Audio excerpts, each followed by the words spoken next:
আসসালামু আলাইকুম সবাইকে। বাধ্য বিয়ে গল্পের 40 নাম্বার পার্ট। তো বেশি কথা না বলে চলুন গল্প শুরু করা যাক। গভীর ঘুমে তখন সাইফান মগ্ন। হঠাৎ কেউ কানে খোঁচা দিতেই বিরক্তিতে তার চোখ-মুখ কুঁচকে উঠল। সাইফান বলল, উফ, কে রে আবার? ঘুমায়ও শান্তি নাই। কিন্তু আবারও একই কাজ করায় আরো জোরে ঘুমটা একেবারে ভেঙে গেল।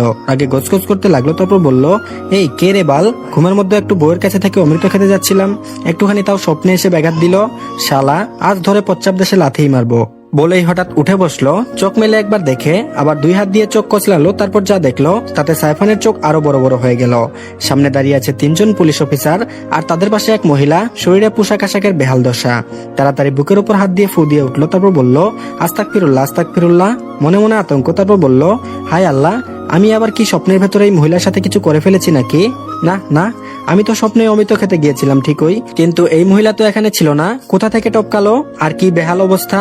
এবার পুলিশ অফিসারের একজন রাগে গর্জে উঠলো। তারপর বলল, এই ওঠ, দিনে রাতে এখনো শুধু নষ্টামি করতে আসিস? আজ সবগুলোকে জেলে নিয়ে গিয়েই ছাড়বো। বলে সাইফানের হাত ধরে টান দিল। সাইফান তাড়াতাড়ি হাত ছাড়াতে লাগলো। তারপর বলল, আরে কি করেন স্যার? আমি কিছুই করি নাই। এই চাচি আম্মার মতো দেখতে মহিলাটা আমার ঘরে এলো কিভাবে, সেটা আগে বলেন তো। অফিসার চোখ রাঙিয়ে বলল, সেটা তো আপনিই বলবেন মহাশয়। মেয়ে নিয়ে হোটেলে নষ্টামি করতে আসেন, এখন আবার সাধু সাজার অভিনয় করছেন। এই মুহিব, ধরো একে। কনস্টেবল এগিয়ে আসতেই সাইফান চেঁচিয়ে উঠলো। তারপর বলল, এই চাচি আম্মা, আপনি এই রুমে ঢুকলেন কিভাবে বলেন? ছি, এমন চাচি আম্মার সাথে আমি কিছু করব এটা ভাবলেন কিভাবে স্যার? মহিলাটা চোখ মুখ কুচকে সাইফানের দিকে তাকালো। পুলিশ অফিসার ভ্রু কুচকে কনস্টেবলকে ইশারা করলো সাইফানকে ধরতে। সাইফান এবার এক লাফে খাট থেকে উঠে নেমে দৌড় দিল। করিডোর জুড়ে ধপধপ শব্দ তুলে ছুটতে লাগলো সে। পিছনে 3 জন পুলিশ অফিসার গম্ভীর মুখে ধাওয়া করছে। সাইফান মুখে গজগজ করতে করতে বলছে, হায় আল্লাহ, আমি না গরিব সিঙ্গেল মানুষ, তাও আবার এমন অপবাদ। ভাইরে ভাই, মধু খাওয়ার স্বপ্ন দেখার অপরাধে এখন জেলখানায় নিয়ে যাবে মনে হয়। অবশেষে এসে থামলো সাইমনদের রুমের সামনে। বুক ধরপড় করছে, নিঃশ্বাস হাঁপাচ্ছে। পিছন থেকে পুলিশরা চেঁচিয়ে উঠলো। তারপর বলল, এই থামো, পালানোর চেষ্টা করো না, আজ হাতে নাতে ধরেছি। পুলিশগুলো ওর কাছে এসে দাঁড়িয়ে হাঁপাচ্ছে। সাইফান একবার ওদের দিকে তাকালো, তারপর আশেপাশে তাকিয়ে দেখলো এদিক ওদিক থেকে সব বেহাল অবস্থায়। বিভিন্ন মহিলা ও ছেলেদের পুলিশ বের করছে। পোশাকের অবস্থা দেখে ওর বোঝা শেষ যে এটা কেমন হোটেল, আর হোটেলে রেড পড়েছে। সাইফান কড়া শব্দের দরজায় ধাক্কা দিল। তারপর বলল, ভাই, এ ভাইয়া, অপকর্ম করলে তুমি, আর ধরে নিয়ে যাচ্ছে আমার মতো সিঙ্গেল গরিবকে। আমি এখনো অমৃত খাইনি ভাই, আর এরা আমাকে অশ্লীল কাজ করার অপবাদ দিচ্ছে। হে আল্লাহ, তুমি আর বিচার করো। আস্তাগফিরুল্লাহ আস্তাগফিরুল্লাহ। পুলিশ অফিসারটা বিরক্ত হয়ে বললেন, এই আপনি চুপ করবেন? সাইফান চোখ ছোট ছোট করে তাকিয়ে বলল, আপনি আমার বিরুদ্ধে মামলা করছেন, আমাকে ধরে নিয়ে যাবেন, আর আমি চুপ থাকবো? এই ঘরে অপকর্ম চলছে। আমার ভাই তার ছোট বিবাহিত স্ত্রীর থেকে দুষ্ট দুষ্ট আচরণ নিয়েছে। আমি নিজের চোখে আমার ভাইয়ের বডি পর্যবেক্ষণ করে দেখেছি। পুলিশ অফিসার ভ্রু কুঁচকে তাকালো। একটা কনস্টেবলকে ডাক দিল, মুহিত, এখন ওই কষ্টেপ নিয়ে আসার ব্যবস্থা করো, নিয়ে এসে এই লোকটার মুখে আগে কষ্টেপ মারো। সাইফান এবার হাত জোর করে গলায় কষ্ট মেশানোর স্বরে অনুনয় করলো, না প্লিজ স্যার, এমন করবেন না। কষ্টেপ লাগানোর ফলে যদি আমার রসালো ঠোঁটের উপর আঘাত লাগে, আর আমার ভবিষ্যতের বউ যদি আমাকে চুমু খেতে না চাই, তাহলে আমি অমৃত স্বাদ কেমনে পাবো? আই হাই। মাথায় হাত দিয়ে বলল, এই বালের রাজীব ভাইটা কোথায় গেল? বলেই সাইফান আবারও দরজা ধাক্কা দিল। তারপর বলল, ভাই, এ ভাই, দরজাটা খুল না, না হলে এরা আমাকে জেলে তো নিয়েই যাবে। তার উপর আবার বউয়ের সম্পদের দিকে চোখ দিয়েছে। আমার অমৃত খাওয়া থেকে বঞ্চিত করার গভীর ষড়যন্ত্র নেমেছে সব। সাইমন তার পিচ্চি বউয়ের ছোট্ট শরীরে অস্থির করে তুলতে ব্যস্ত ছিল। গভীর মুহূর্তের সময় হঠাৎ বাইরের দরজায় লাগাতার শব্দ হলো। সাইমন বিরক্ত হয়ে নাফিসার উপর থেকে সরে এসে একেবারে চোখ বুলিয়ে দেখলো মেয়েটার চোখ মুখ কুচকে বন্ধ, জোরে জোরে শ্বাস নিচ্ছে। নিজেকে ঠিক করে নেওয়ার পর সাইমন নাফিসাকে ধীরে ধীরে কুলে নিল। ওয়াশরুমের দিকে হাঁটতে লাগলো। ওয়াশরুমে পৌঁছে নাফিসাকে দাঁড় করিয়ে দিয়ে 2 হাতে তার গাল আগলে নিল। তারপর ছোট্ট কোমল একটা চুমু দিল। ঠোঁটের হালকা ছোঁয়া নাফিসার অধরে পড়লো। নাফিসা জড়সড় হয়ে দাঁড়িয়ে আছে। দিনের আলোয় পুরো বাথরুম স্পষ্টভাবে দৃশ্যমান। সাইমনের শার্ট এখনো তার শরীরে, হাঁটুর উপরে উঠে আছে। লজ্জায় নাফিসার গাল ক্রমাগত লাল হয়ে উঠছে। সাইমন তার দিকে তাকিয়ে ঠোঁটের কোণে হালকা একটি হাসি ফেলে নাফিসার কানের কাছে গিয়ে ফিসফিস করে বলল, এইভাবে নিজেকে লজ্জায় গুটিয়ে নেওয়ার দরকার নেই। তোমার কোনো কিছু দেখা আমার বাদ নাই। কাল রাতে তুমি আমার কাছে গোসল করেছো, তাই অভ্যাস করে নাও। এখন থেকে এক চুলও ছাড় দিব না। লজ্জায় নাফিসা 2 হাত দিয়ে নিজের মুখ ঢেকে নিল। সাইমন মুচকি হাসি দিয়ে নাফিসার দিকে এগোতে গেলেই তখন ওই দরজায় আবার লাগাতার শব্দ হলো। হঠাৎ মন স্থির করতে না পেরে সাইমন নাফিসাকে বাথরুমের ভিতরে রেখে ঘরে ফিরে এলো। প্যাকেট থেকে জামা কাপড় বের করে হাতে নিয়ে আবারও ওয়াশরুমের দিকে চলে গেল। সাইমন বলল, দ্রুত চেঞ্জ করে নাও, সময় পেলে আমি চেঞ্জ করে দিতাম। এখন কষ্ট করে নিজে করো, আর যতক্ষণ না আমি রুমে আসি ততক্ষণ বাইরে বের হবে না রুম থেকে। বলেই সাইমন চলে গেল। নাফিসার লজ্জায় মনে হলো মাটির সাথে মিশে যাবে। এই নির্লজ্জ ডিএসপি সাহেবের রূপ তো সে আগে কখনো দেখেনি। ভাবতে ভাবতে তাড়াহুড়ো করে নিজের জামা চেঞ্জ করতে লাগলো। সাইমন ঘরে এসে একটা শার্ট পরে দরজা খুললো। সাইফান সাইমনকে দেখে কান্নামাখা ভঙ্গিতে কেঁদে উঠলো। তারপর বলল, আমার ভাইয়া ভাইয়া দেখো পুলিশ বাহিনীরা কিভাবে আমার পিছনে লেগেছে, বলে সাইমনকে জড়িয়ে ধরলো। সাইমন কপাল গুটিয়ে সাইফানের দিকে তাকালো, তারপর সামনের দিকে নজর দিল। সামনের পুলিশ অফিসাররা সাইমনকে দেখার সঙ্গে সঙ্গে সম্মানসূচক স্যালুট দিল। তারপর বলল, স্যার আপনি এখানে? অবাক হয়ে জিজ্ঞেস করলো সাইফানের সঙ্গে বকবক করা অফিসারটা। সাইফান এবার ভাইকে ছেড়ে চোখ গোল করে তাকালো অফিসারের দিকে। তারপর বলল, আই হাই, আমার তো মনেই ছিল না আমার ভাইও পুলিশ অফিসার। ইস, মিস হয়ে গেল, আগে বললে এত টানাটানি হতো না। সাইমন চোরক চোখে সাইফানের দিকে তাকালো। সাইফান দাঁত কিলিয়ে চুপচাপ দাঁড়িয়ে রইল। অফিসার আবারও বলল, স্যার আপনি এখানে? সাইমন এবার গম্ভীর কণ্ঠে বললেন, হ্যাঁ, কাল রাতে আপনাদের থানায় যে আসামিদের পাঠানো হয়েছিল তাদের সম্পর্কে নিশ্চয়ই জানেন। অফিসার বলল, জি স্যার, কিন্তু আমি ওই সময় ডিউটিতে ছিলাম না। আর এইরকম হোটেলে আমতা করে বলল। অফিসারটা অনেক আগে থেকেই সাইমনকে চেনে, সাইমনের আন্ডারে কাজ করেছে এর আগে, তাই সাইমনের সম্পর্কে ভালোভাবেই জানে। সাইমন বলল, হোয়াট ডু ইউ মিন, এই হোটেলে মানে? সাইফান এবার সাইমনের দিকে তাকালো, তারপর বলল, ভাই তোমাকে কি আর বলবো, তুমি বিয়ে করলে আসামি ধরতে গিয়ে আবার শেষমেশ বাসর করলে আবাসিক হোটেলে, এরকম রেট পড়া হোটেলে। I high. সাইমন চোখ কুচকিয়ে বলল, রাজীব কোথায়? সাইফান বলল, জানি না। সাইমন অফিসারের দিকে তাকিয়ে গম্ভীর কণ্ঠে বলল, কালকে অনেক রাত হয়ে যাওয়ায় আমরা ঢাকায় ফিরিনি, এখানে রাত কাটিয়েছি। আর এই জায়গাটা এমন আমরা কেউ জানতাম না, রাজীব সিলেক্ট করেছিল জায়গাটা। অফিসার মাথা নাড়িয়ে বলল, ও আচ্ছা স্যার, সরি, ভুল হয়ে গেছে, আসলে আপনারা এখানে আছেন এটা আমরা ঠিক জানতাম না। সে সাইফানের দিকে তাকিয়ে বলল, আর স্যার এটা কে হয় আপনারা একবার বলবেন?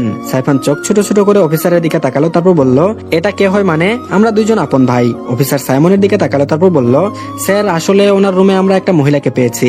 সাইমন চোখ ছোট ছোট করে সাইফানের দিকে তাকালো। সাইফান সাইমনকে এভাবে তাকাতে দেখে মাথায় হাত দিয়ে বসে পড়লো, তারপর বলল, হাই হাই, তুমি আমাকে সন্দেহ করছো? ওই রাজীব ভাই আমাকে ফাঁসিয়ে দিয়ে চলে গেছে, আমি তো ঘুমিয়েছিলাম। ওই চাচি মার্কা মহিলা কখন আমার রুমে ঢুকলো আমি জানি না। সাইমন সাইফানের দিকে একবার তাকালো, একটা হতাশার নিঃশ্বাস ফেললো, তারপর বলল, একে আর কোনো কালে শুধরানো যাবে না, দিনকে দিন বাদর হচ্ছে। তারপর অফিসারের দিকে তাকিয়ে বলল, আপনাদের হয়তো কোনো ভুল হয়েছে, ভালো করে সিসিটিভি ক্যামেরা চেক করুন, হয়তো মহিলাটি পালাতে গিয়ে দরজার ফাঁকা পেয়ে ভিতরে ঢুকে পড়েছে। অফিসার মাথা নাড়িয়ে হ্যাঁ জানালো। সাইফান এক লাফ দিয়ে উঠে দাঁড়ালো, সাইমনকে জড়িয়ে ধরলো, তারপর বলল, এই না হলে ভাই, আমি জানতাম তুমি ভুল বুঝবে না। সাইমন এবার ধমকে উঠলো, তারপর বলল, বাদরের মতো লাফালে এক আছাড় দিব এখানে তোকে। রাজীব দেয়ালের পাশ ঘেঁষে উকি দিয়ে লুকিয়ে সব দেখছিল। ও তখন নিচে গিয়ে স্মোক করছিল, আশেপাশটা ঘুরে দেখছিল। হোটেলে আসতে গিয়ে চারপাশের এমন অবস্থা দেখে চমকে গিয়েছিল, নিজেও জানতো না এই হোটেলটা এমন। যদি সাইমন তাকে সামনে পায় তাহলে তো কাঁচা চিবিয়ে খাবে, তাই লুকিয়ে থাকার চেষ্টা করছিল। হঠাৎ সাইফান চোখ লুকিয়ে থাকা রাজীবের দিকে চোখ পড়লো, জোরে চিৎকার করে বলল, এই তো রাজীব ভাই আমাকে ফাঁসিয়ে এখানে লুকিয়ে আছে নিজে। রাজীব বারবার ইশারা করছে কিছু না বলতে, কিন্তু সাইফান কি শোনার পাত্র? সাইমন এবার সাইফানের দেখানোর দিকে তাকালো, রাজীব দাঁড়িয়ে আছে। সাইমনের চোখে চোখ পড়তেই রাজীব ভয়ে ঢোক গিলল। সাইফান এগিয়ে গিয়ে রাজীবকে হাত ধরে টেনে নিয়ে আসছে। রাজীব বারবার ইশারা করছে, কিন্তু সাইফান তো সাইফানই, কোনো কিছু শোনার পাত্র নয়। তারপর বলল, এই নাও ভাইয়া, নিয়ে এসেছি রাজীব ভাইকে। রাজীব ভাই তোমাদের হানিমুনের জন্য শেষে কিনা আবাসিক হোটেলে নিয়ে আসলো, আবার আমাকে মিথ্যা কথা বলছে, আজকে শায়েস্তা করো। রাজীব অসহায় চোখে সাইফানের দিকে তাকালো। সাইফান রাজীবের চোখে তাকিয়ে বলল, এভাবে তাকিয়ে লাভ নেই, তুমি যতটা ভদ্র নিজেকে দেখাও রাজীব ভাই, ভিতরে ভিতরে তুমি ততটা ভদ্র না। তুমি আমাকে শুধু অমিতের কথা বললে আর নিজে মৌমাছির চাকের সব মধু খাওয়ার জন্য ভিতরে ভিতরে উতলে হয়ে থাকো। কথা শেষ হতেই রাজীব সাইফানের মুখ চেপে ধরলো এক হাত দিয়ে, আর ফিসফিস করে কানের কাছে বলল, থাম ভাই থাম, আমার চাকরিটা খেয়ে নিবি নাকি এবার? তোর যা জানার আছে আমার কাছ থেকে জানিস, চাইলে আমি প্র্যাকটিক্যালি দেখাবো, দয়া করে এবার চুপ কর। সাইফান এতক্ষণ রাজীবের হাত মুখ থেকে সরানোর চেষ্টা করছিল। রাজীবের কথাগুলো শুনে সে স্থির হয়ে দাঁড়িয়ে চোখ বড় বড় করে তাকালো, খুশিতে চুপচাপ হয়ে গেল। সাইমন এবার দুইজনকে ধমক দিয়ে বলল, এমন বেফালতু কথা বললে দুজনেরই হাল খারাপ করে দেবো এবার। সাইমনের ধমকে রাজীব ও সাইফান দুজনেই চুপসে গেল। রাজীব সাইফানের মুখ থেকে হাত সরিয়ে সোজা হয়ে দাঁড়ালো। সাইমন গম্ভীর কণ্ঠে বলল, রাজীব তুমি সত্যিই হোটেলের বিষয়ে কিছু জানো না? রাজীব কাচুমাচু হয়ে বলল, না স্যার, আমি জানলে কি আপনাকে এখানে নিয়ে আসতাম? সাইফান রাজীবের কানের কাছে গিয়ে ফিসফিস করে বলল, এই রাজীব ভাই, সত্যি করে বলো তো, বিয়ের আগে কি এখানে মধু খেতে এসেছিলে, না হলে এই হোটেলে নিয়ে আসলে কেন? রাজীব সাইফানের দিকে কান্নামাখা চোখে তাকিয়ে বলল, ভাই এবার তুই চুপ কর, আমার জীবন মরণের ব্যাপার, সত্যি কথা বলছি, আমি শুধু বিয়ের আগে একটু অমিতই খেয়েছি, আর কিছু করিনি, বাকি সব বিয়ের পরে বাসরের জন্য রেখে দিয়েছি। সাইমন দুজনের দিকে তাকিয়ে বলল, দুজন উপরে গিয়ে ফ্রেশ হয়ে আসো আর নিজেদের জিনিসপত্র গুছিয়ে তাড়াতাড়ি নামো, আমরা এখনো এখান থেকে বের হব। রাজীব আর সাইফান পা বাড়ালো, কিন্তু সাইফান কিছু দূর যাওয়ার আগে আবারও ফিরে তাকালো। সাইমনের দিকে তাকিয়ে বলল, ভাই আমার ছোট কই, তাকে কি হাঁটা চলাফেরা করার মতো অবস্থায় রেখেছো? একটু দেখতে যাচ্ছিলাম সুস্থ আছে কিনা বেচারি। সাইমন চোখ গরম করে তাকাতেই সাইফান দৌড়ে চলে গেল। সামনে থেকে ইন্সপেক্টর সাইমনের দিকে তাকিয়ে বলল, স্যার আপনারা তাহলে আপনাদের কাজ শেষ করেন, আমরা এখান থেকে চলে যাই। সাইমন মাথা নাড়িয়ে সম্মতি জানালো। তারপর ঘরে ঢুকেই দেখলো নাফিসা বসে বসে জামা কাপড় ভাঁজ করছে। কাল রাতে মেলে দেওয়া জামা কাপড়গুলো এখন গুছাচ্ছে।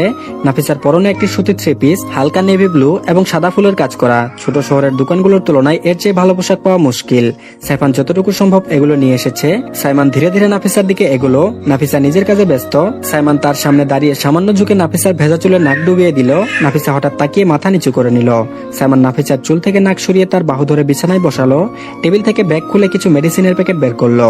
2টি মেডিসিন হাতে নিয়ে একটি মিনারেল ওয়াটারের বোতলও বের করলো। সাইমন নাফিসার দিকে এগিয়ে গিয়ে বলল, হাত বাড়াও। নাফিসা সাইমনের কথা মতো হাত বাড়ালো। সাইমন 2টি মেডিসিন তার হাতে দিল। হাত দিয়ে গাল হালকা চাপ দিয়ে মুখ হা করিয়ে পানি ঢাললো। একদম পরিমাণ মতো পানি ঢেলে দিয়েছে। তারপর বলল, মেডিসিন 2টি মুখে নাও। নাফিসা প্রথমে সাইমনের দিকে তাকালো, তারপর হাতে থাকা মেডিসিনের দিকে। সাইমন চোখ কুঁচকে বলল, তাড়াতাড়ি খেয়ে ফেলো। নাফিসা এবার মুখে পানি গিলে নিল। তারপর সাইমনের দিকে তাকিয়ে বলল, এটা কিসের মেডিসিন? সাইমন বলল, ব্যথা ও জন্ম নিয়ন্ত্রণ পিল, এবার খেয়ে নাও। নাফিসার সাথে সাথে লজ্জায় মাথা নিচু করে নিল। তারপর চোখ ছোট ছোট করে তাকালো মেডিসিনগুলোর দিকে। কত সহজে কথাগুলো তার সামনে বলে দিল। কোনোদিনও ভাবেনি সাইমনের আরেকটা রূপ আছে, তাও আবার এমন। ভেবেছিল সাইমন কত ভদ্র, কিন্তু একটু একটু করে সব ভদ্রতার মুখোশ খুলে তিনি নির্লজ্জ ডিএসপি সাহেব হয়ে উঠছে। নাফিসা ঢুক গিলে বলল, খাবো না আমি এটা। সাইমন বলল, কেন? নাফিসা মাথা নিচু করে এক হাত দিয়ে বিছানার চাদর খামচে ধরে কোন রকমে বলল, বাবু চাই আমার। সাইমন চোখ ছোট ছোট করে তাকিয়ে বলল, কি চাও? নাফিসা আবারও মাথা নিচু করে মিনমিন করে বলল, বাবু।